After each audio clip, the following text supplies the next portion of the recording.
Bonjour et bienvenue sur la chaîne. Alors, on va aborder un sujet qui nous touche tous. C'est les énergies du moment. Là, on voit qu'il y a une espèce de montée en puissance. Je voulais, parce que, bon, comme tout le monde, hein, je traverse les choses, ne vous inquiétez pas. Un médium ou un thérapeute n'est pas extrait de la matrice énergétique et ne marche pas sur l'eau. Donc, tout comme vous, je subis aussi ces énergies, autant positives que négatives. Alors, je me suis fait un petit plan de vidéo. Vous allez voir, on change un petit peu le format de vidéo. Où c'est un format très militaire. J'étais ancien gendarme, donc il fallait que ça soit très carré. Là, je me suis pris quelques notes et on va faire cool. Avant de démarrer la vidéo, je vais essayer de faire le plus court possible. Mais avant de démarrer la vidéo, n'oubliez pas, l'algorithme est cassé parce que ça faisait des semaines et des mois que je n'avais pas publié. Donc, merci de me redonner de la force.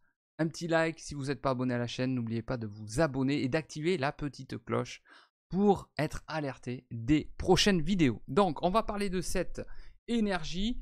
Voilà, le micro, il fait ce qu'il veut.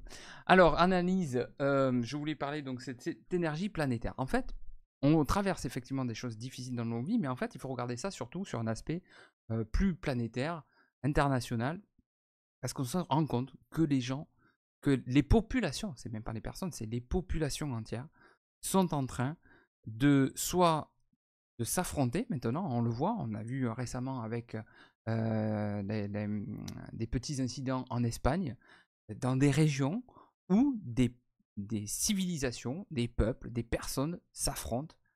Il y a des tensions, il y a encore la tension en Ukraine, là c'est des pays. Donc, Israël, la Palestine, vous connaissez un petit peu, si vous ne suivez pas, je vous invite à regarder un petit peu sur l'aspect international. Et on se rend compte qu'en fait, au-delà de ces aspects des fois politiques, social, sociétal, c'est surtout, ils sont le résultat, ils sont l'expression en fait de ce qui se passe intérieurement dans chaque personne. Donc c'est pour ça que je voulais parler aujourd'hui de cet aspect énergétique, du bien et du mal, qui est en train de s'affronter. Alors, quelque chose qui va paraître, ça aussi je vais faire tomber un dogme, c'est pas parce que moi quelque chose m'apparaît de mal que c'est mal pour tout le monde, ou bien pour tout le monde. C'est des vues du prisme, encore une fois. Donc c'est pour ça que je vais un petit peu nuancer cette définition du bien, cette binarité du bien et du mal. On va peut-être commencer par ça. C'est que ce qui nous apparaît bien et ce qui vous apparaît vous bien peut-être n'est peut-être pas bien pour moi. Donc voilà, on va juste avoir cette petite subtilité dans nos discours.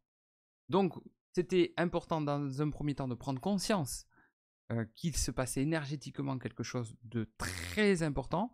Et alors plus des personnes vont s'éveiller ou vont entrer dans un état de conscience hors matrice, plus l'ombre va répondre, d'accord? Puisque les deux énergies sont liées.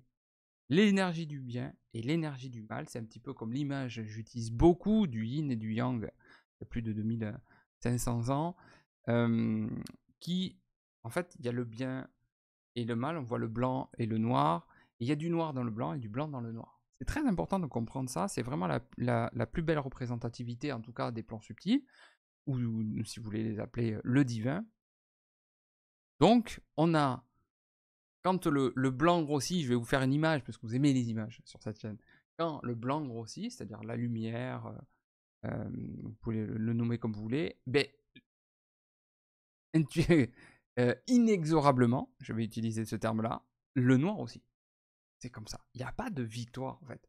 Ça, c'est des dogmes, vous savez, comme je vous l'ai dit précédemment, des dogmes presque religieux aussi, que le bien doit combattre le mal et doit gagner. Mais en fait, on s'aperçoit là qu'il n'y a pas de victoire. Puisque le bien, ou la lumière, quand elle grandit aussi dans le noir. Le noir grandit aussi dans la lumière. Ok? Ça, c'est la philosophie spirituelle. Donc, on aborde, ça c'était le premier point, c'était l'introduction. Je voulais voir avec vous comment dans notre matière, en tout cas, s'exprime ce bien et ce mal. Donc le mal, c'est la manipulation, l'ego, la peur, l'anxiété, tout ce qui va être, on peut le dire, produit par cette matière, la matrice de notre mental.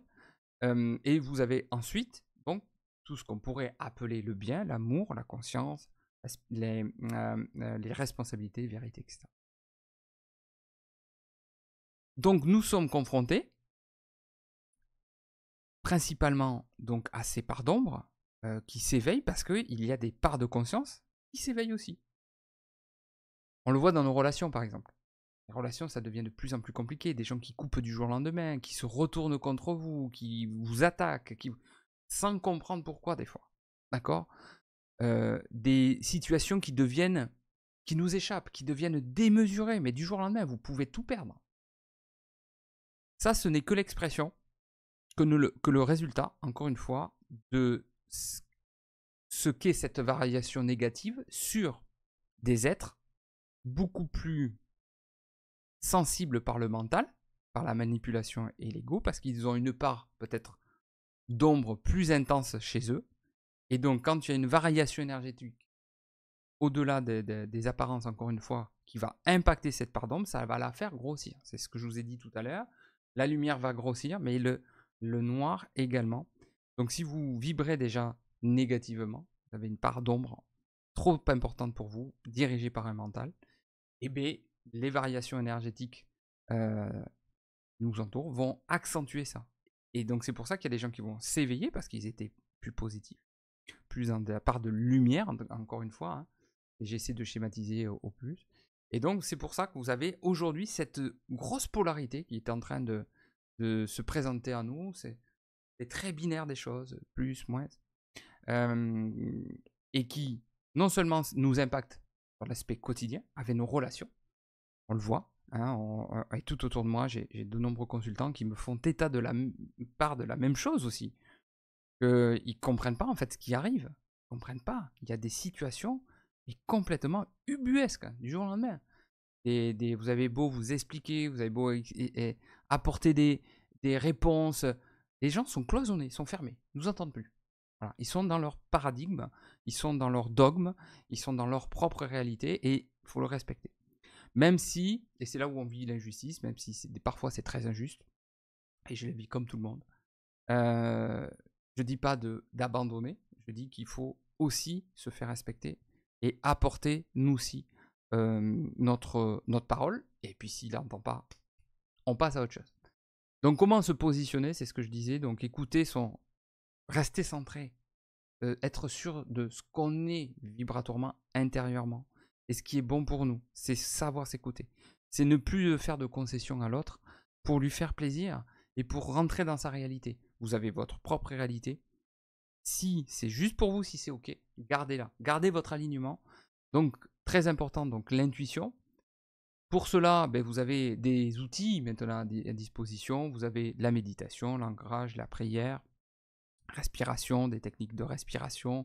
La vidéo précédente, je vous avais montré les lampes hypnagogiques pour justement accentuer cet état de conscience modifié et activer votre glande pinéale pour rester le plus possible connecté.